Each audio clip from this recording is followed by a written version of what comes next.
ኦሪት ዘዳግም ምዕራፍ 5 ተራ ቁጥር 1 ሙሴም የእስራኤልን ሕዝቦች ሁሉ ጠርቶ እንዲህ አላቸው።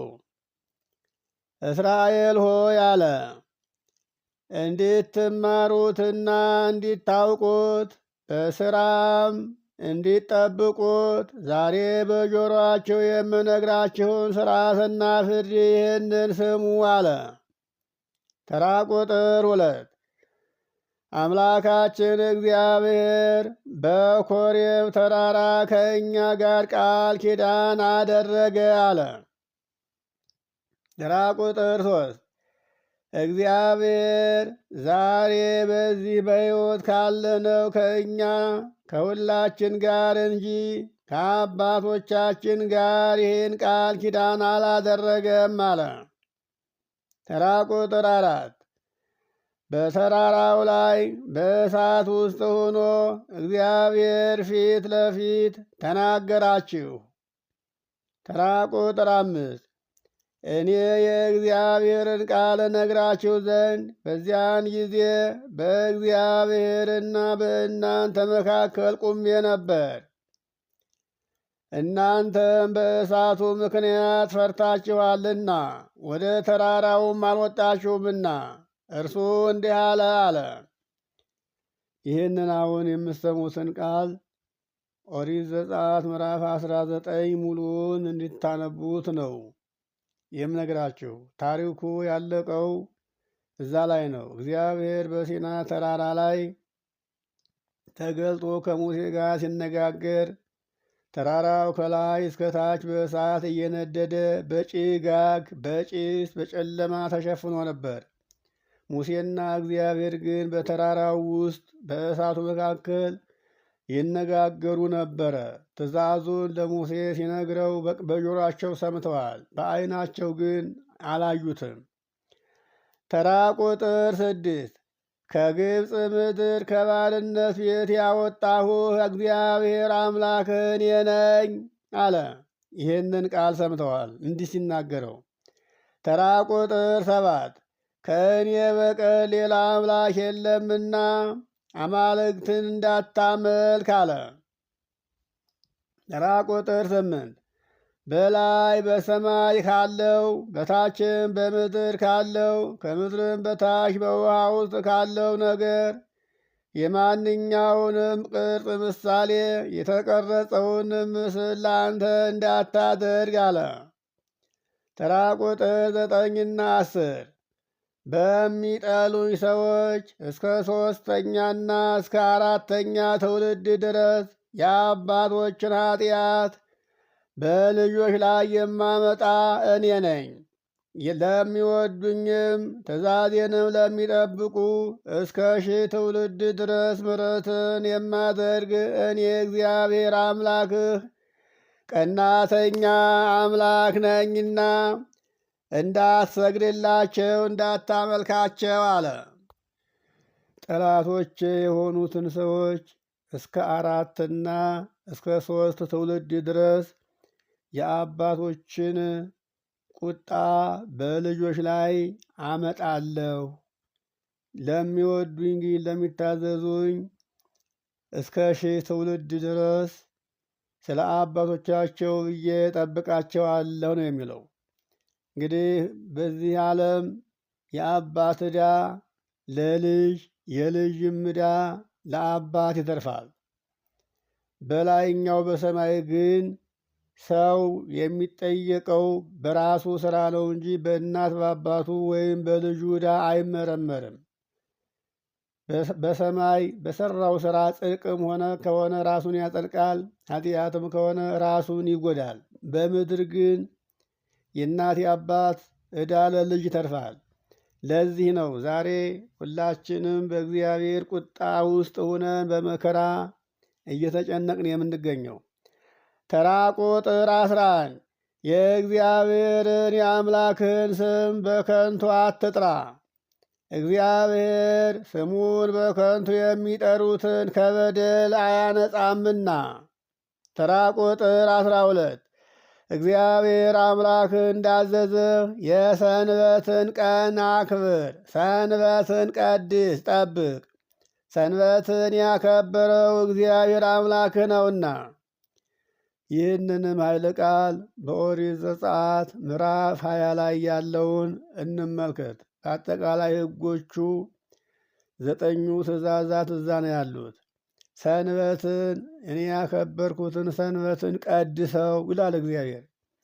ተራ ቁጥር 13 6 ቀን ስራህን ስራ፣ ተግባርህን ሁሉ ፈጽም፣ 7ተኛውን ቀን ግን ሰንበትን አክብር አለ። ተራ ቁጥር 14 ለእግዚአብሔር ለአምላክህ ሰንበት ነው። አንተ እንደምታርፍ ሎሌህና ገረድህ ያርፉ ዘንድ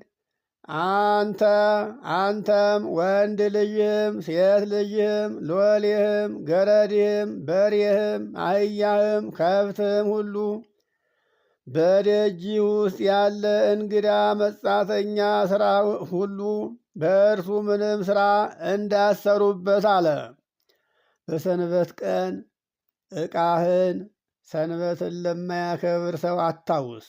በሬህን አታውስ፣ አህያህንም አታውስ፣ በቅሎህንም ፈረስህንም አታውስ። እንኳን ሌላ ማጭድ እንኳን ራሱ ማዋስ አይቻልም። ሰንበትን ለማያከብር ሰው ዕቃን እንኳን አታውሰው ነው የሚለው። ተራ ቁጥር 15 አንተም በግብፅ ምድር ባሪያ እንደሆንህ አስብ። እግዚአብሔር አምላክ በጸናች እጅና በተዘረጋች ክንድ ከዚያ አወጣህ። ስለዚህ እግዚአብሔር አምላክ የሰንበትን ቀን ትጠብቅ ዘንድ እንዳዘዘህ ሁነህ ተገኝ፣ ሰንበትን አክብር አለ። ተራ ቁጥር 16 እግዚአብሔር አምላክ እንዳዘዘህ አባትህንና እናትህን አክብር። እግዚአብሔር አምላክ በሚሰጥህ ምድር ላይ ዕድሜህ እንዲረዝም መልካም እንዲሆንልህ ሰላምን እንድታገኝ በረከትህ እንዲበዛ ተድላ ደስታህ እንዳይጠፋብህ ሐዘንና መከራ ወደ ቤትህ እንዳይገቡ አምላክ እግዚአብሔር ያዘዘን ትእዛዝ ጠብቅ አለ። ተራ ቁጥር 17 አትግደል፣ የሰውን ነፍስ አታጥፋ፣ የሰውን ደም አታፍስስ። ተራ ቁጥር 18 አታመንዝር፣ አትሰስን። ተራ ቁጥር 19 አትስረቅ፣ የሰውን ገንዘብ አትመኝ። ተራ ቁጥር 20 በባልንጀራ ላይ በሐሰት አትመስክር። ተራ ቁጥር 21 የባልንጀራህን ሚስት ገንዘቡንም ሁሉ አትመኝ። የባልንጀራህንም ቤት እርሻውንም፣ ሎሌውንም፣ ገረዱንም፣ በሬውንም፣ አህያውንም ከባልንጀራ ገንዘብ የባልንጀራ የሆነውን ሁሉ ከቶ ማንኛውንም አትመኝ አለ። ይህንንም ቃል ኦሪት ዘጸአት ምዕራፍ 20 ላይ ያለውን ብዙ ጊዜ ብንመለከተው መልካም ነው። ትእዛዙ ጠቅላላ ያለው እዛ ላይ ነው። ተራ ቁጥር 22 እግዚአብሔር በተራራው ላይ በእሳትና በደመናው በጨለማውም ውስጥ ሆኖ በታላቅ ድምፅ እነዚህን ቃሎች ለጉባኤያችሁ ለወገኖቻችሁ ሁሉ ተናገረ። ምንም ምን አልጨመረም። በሁለቱም የድንጋይ ጽላቶች ላይ ጻፋቸው፣ ለእኔም ሰጠኝ አለ። ይህንንም ኦሪት ዘጸአት ምዕራፍ 19 ላይ ያለውን በደንብ እንመልከተው። ተራ ቁጥር 23 ተራራው በእሳት ሲነድ ከጨለማው ውስጥ ድምፁን በሰማችሁ ጊዜ እናንተ የነገዶቻችሁ አለቆች ሽማግሌዎችም ወደ እኔ ቀረባችሁ። ተራ ቁጥር 24 እንዲህም አላችሁ፣ እነሆ አምላካችን እግዚአብሔር ክብሩንና ታላቅነቱን አሳይቶናልና ከእሳቱም ውስጥ ሆኖ ድምፁን ሰምተናልና እግዚአብሔርም ከሰው ጋር ሲነጋገር ሰውየውም በሕይወት ሲኖር ዛሬ አይተናልና አላችሁኝ። ተራ ቁጥር 25 አሁን እንግዲህ ይህቺ ታላቂቱ እሳት ታቃጥለናለችና ለምን እንሞታለን? እኛ የአምላካችንን የእግዚአብሔርን ድምፅ ደግሞ ብንሰማ እንሞታለን አላችሁ። ተራ ቁጥር 26 ከሥጋ ለባሽ ሁሉ እኛ እንደሰማን በእሳት ውስጥ ሁኖ ሲናገር የሕያው አምላክን ድምፅ ሰምቶ በሕይወት የኖረ ሰው ማን ነው አላችሁኝ። ተራ ቁጥር 27 አንተ ወደ እግዚአብሔር ቅረብ፣ አንተ ሰምተህ ለእኛ ንገረን አላችሁኝ። አምላካችን እግዚአብሔር የሚለውን የሚያዘውን ሁሉ አንተ ስማ። አምላካችን እግዚአብሔርም ለአንተ የሚናገረውን ሁሉ ለእኛ አንተ ንገረን እንጂ እኛ ወደ እግዚአብሔር መቅረብ አይቻለንም አላችሁኝ። እኛም ሰምተን እናደርገዋለን አላችሁኝ አለ። ተራ ቁጥር 28 በተናገራችሁኝም ጊዜ እግዚአብሔር እንዲህ አለኝ፣ የእናንተን ድምፅ ሰማ። እግዚአብሔርም የእናንተን ቃል ድምፅ ሰምቶ እንዲህ አለኝ፣ ይህ ሕዝብ እነዚህ ወገኖች የተናገሩህን ቃል የተናገሩህን ድምፅ ሰምቻለሁ። የተናገሩህ ነገር ሁሉ መልካም ነው፣ እውነት ነው አለኝ። እግዚአብሔር ይህን ስትሉ የእግዚአብሔርን ድምፅ ሰምቶ መኖር የሚቻለው ሰው የለምና እኛ ድጋሚ ቃሉን መስማት አይቻለንም። አንተ ሰምተህ ንገረን ስላላችሁኝ እግዚአብሔርም እውነት ነው አለኝ አላቸው።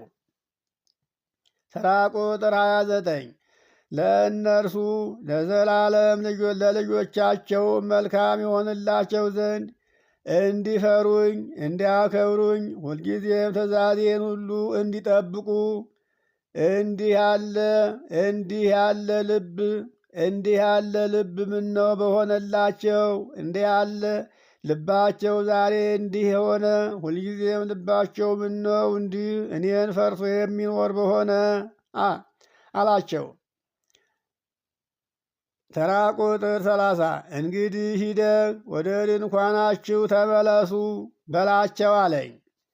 ወደ ቤታችሁ ሂዱ አሰናብታቸው አለኝ እያላቸው ነው። ከዛ ከተራራው ተራ ቁጥር 31 አንተ ግን በዚህ በእኔ ዘንድ ቁም፣ ርስት አድርጌ በምሰጣቸው ምድር ላይ ያደርጉት ዘንድ የምታስተምራቸውን ትእዛዜንና ሥርዓቴን ፍርዴንም ሁሉ እነግርሃለሁ አለኝ። ተራ ቁጥር 32 እግዚአብሔር አምላካችሁ እንዳዘዛችሁ ታደርጉት ዘንድ ጠብቁ። ከእርሱም ወደ ቀኝም ወደ ግራም ፈቀቅ አትበሉ። ተራ ቁጥር 33 በሕይወት እንድትኖሩ መልካምም እንዲሆንላችሁ በምትወርሷትም ምድር ዕድሜያችሁ እንዲረዝም እግዚአብሔር አምላካችሁ ባዘዛችሁ መንገድ